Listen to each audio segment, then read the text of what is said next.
Everyone, আজকে প্রথমে আপনাদের স্বাগত। আজকে আমার আলোচনার বিষয় গ্রিন হাউস।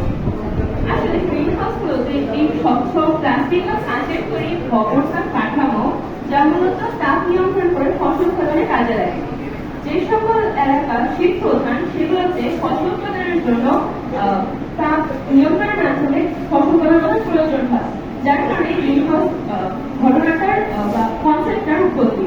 কিন্তু এই গ্রিন হাউস তাপমাত্রা বা নিয়ন্ত্রণ উৎপাদনের জন্য কিছু গ্যাস দেয়, যেগুলোকে আমরা মূলত গ্রিন হাউস গ্যাস বলে থাকি। গ্রিন হাউস গ্যাস মূলত carbon die oxide, nitrous oxide, ozone, জলীয় বাষ্প ইত্যাদি। এগুলো তাপ ধারণ করার মাধ্যমে ভেতরের তাপমাত্রা উষ্ণ রাখে, যার মাধ্যমে ফসল উৎপাদন সহজ হয়। যেমন যে সকল এলাকা মেরুর কাছাকাছি সেখানে তাপমাত্রা অনেক কম থাকায় সেখানে ফসল উৎপাদন করা সহজ হয় না, তাই সেই ক্ষেত্রে ওখানে গ্রিন হাউস প্রতিষ্ঠার মাধ্যমে সেখানে ফসল উৎপাদন করা সহজ হয়, যেখানে এই গ্যাসগুলো তাপমাত্রা সহায়তা করে। কিন্তু প্রশ্ন হচ্ছে আসলে গ্রিন হাউস কাজ করে কি করে? গ্রিন হাউস মূলত যেহেতু একটি স্বচ্ছ প্লাস্টিক বা কাঁচের তৈরি, সেখানে খুব সহজেই প্রবেশ করতে পারে, যার কারণে ভেতরের বস্তু সমূহ সেই তাপ ধারণ করে ভেতরের তাপমাত্রা বৃদ্ধি করে।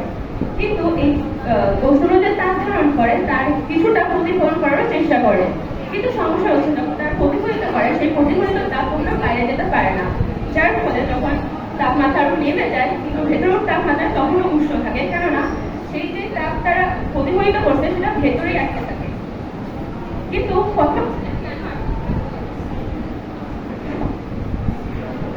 কেন আটকে থাকে? এর মূল কারণ হচ্ছে সূর্য থেকে আসা আলোটি মূলত ছোট তরঙ্গের হয়ে থাকে, যার ফলে এই দেয়ালটা খুব সহজেই তারা ভেতরে প্রবেশ করতে পারে।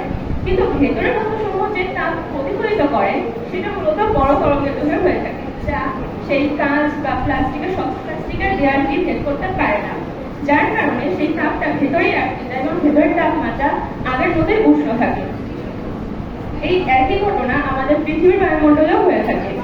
পৃথিবীর বায়ুমণ্ডলে সেই একই ধরনের গ্রিন হাউস গ্যাস উপস্থিত, মানে carbon die oxide, nitrous oxide, জলীয় বাষ্প, মিথেন ইত্যাদি। এই গ্যাসগুলো সূর্য থেকে আসা তাপ ধারণ করে রাখে। সূর্য থেকে তাপ যখন আমাদের পৃথিবীতে আসে, পৃথিবী সেই তাপ শোষণ করে। ঠিক একইভাবে ভেতরের বস্তুর মতো গ্রিন হাউসের পৃথিবী কিছু তাপ প্রতিফলিত করে, কিন্তু এই গ্যাসগুলোর কারণে পৃথিবীর প্রতিফলিত তাপ কখনো বাইরে যেতে পারে না, যার কারণে পৃথিবীর তাপমাত্রা রাতেও কখনো হিমশীত না হয়ে উষ্ণ থাকে, যার কারণে পৃথিবীতে মানুষের প্রাণীর স্পন্দন এখনো বেঁচে আছে।